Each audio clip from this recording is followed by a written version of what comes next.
At times, many of us get confused whether to say die of or die from, whether to use for or to talk about the purpose.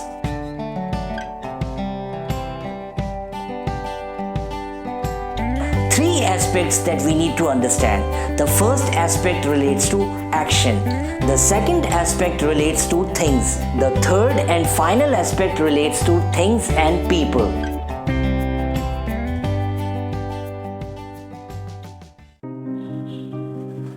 Whenever we ask questions, we open up new possibilities to learn more, to know more.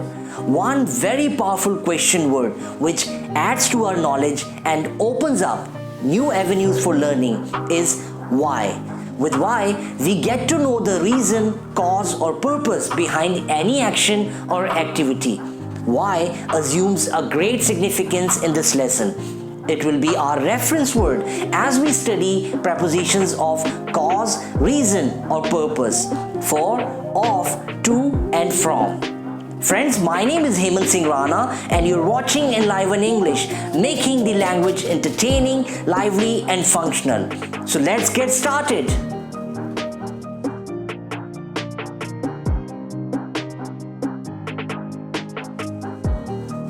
For is the most commonly used preposition to talk about the cause of some action, event or happening. The phrase following for tells us why some event or action is taking place or why something is as stated. Let's see some sentences to understand this better. Why is Mark on the ground? Mark is on the ground for training. Why is everyone in the meeting room? Everyone is in the meeting room for an important discussion. Why has John moved to London? John has moved to London for higher education. Why is this city in news? This city is in news for the rising crime graph. In each sentence, preposition for is introducing the cause of the fact or situation already mentioned at the beginning. In the sentences we just saw, preposition for joined a noun with another noun or an adjective. It can also join a noun with a verb, but in that case, the verb will be in gerund form. That means verb plus ing. Let's see some examples to understand this. Why did Mark get the promotion? Mark got the promotion for meeting deadlines. Why has our team got a warning? Our team has got a warning for playing too aggressively. Why have Steve and Martha won praise? Steve and Martha have won praise for working tirelessly. Why has Elizabeth received an award? Elizabeth has received an award for topping the exams. In all the examples, with for plus gerund, we are giving the cause of something or the reason behind something mentioned before. We can also use preposition to show the purpose of a noun. This preposition joins a noun with a verb. Let's see some sentences. Why does Sabrina read books? Sabrina reads books to enhance her knowledge. Why do we service our cars? We service our cars to make them efficient. Why has Mark boarded a plane? Mark has boarded a plane to reach London on time. Why did Steve give a presentation? Steve gave a presentation to share his business plan. In all the sentences that I have shared with you so far, you would have observed that with the help of prepositions for and to, we were trying to answer why some action or event happened. Many a time we get confused whether to use for or to talk about the purpose. Now let's end the confusion today. There are three aspects that we need to understand. The first aspect relates to action. Whenever we are talking about the purpose of an action we take, we can use preposition for or to plus infinitive. That's first form of the verb. Let's see some examples to understand this. We are studying for the test. We are studying to clear the test. Here, the action we have taken is of learning or studying for the purpose of clearing the test. They are working overtime for the annual report. They are working overtime to complete the annual report. In these sentences, working overtime is the action taken for the purpose of making the annual report. In all four examples, people are taking action for some purpose. Simply remember, the first aspect involves people, action they take, and the purpose behind it. The second aspect relates to things. When we talk about the purpose of a thing or we tell its use or define it, we use only preposition for plus gerund. For example, this tool is used for molding glass.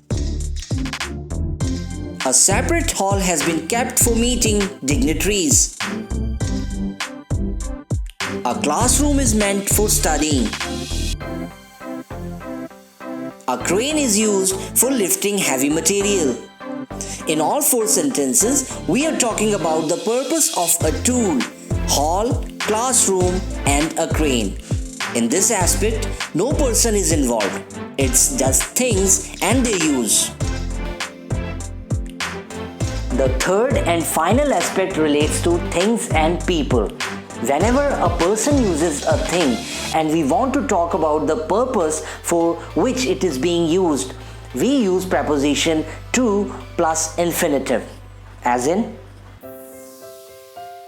Michelle runs on a treadmill to remain fit. We wear woolens to keep ourselves warm. Martha uses a red pen to write the exams. We watch television to entertain ourselves. In all the sentences, treadmill, woolens, red pen, and television are being used by people, and we are telling about the purpose for which they are used with preposition for.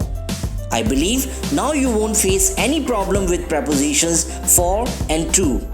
Now let's talk more about prepositions of cause or reason. Prepositions through, from, of, and with help us tell the cause of something or the reason why something happens. Also, whenever we give an opinion or judgment with from, we give the reason for it. Let's understand this with the help of some examples. Mark is exhausted from the intense workout. Good performance resulted from effective teamwork. I get happiness from spending time with my best friends.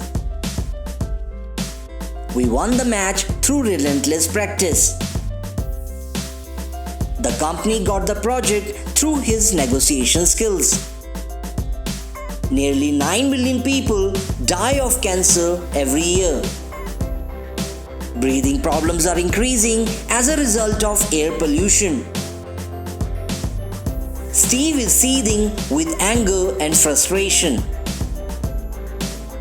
The band enthralled the audience with its rocking performance.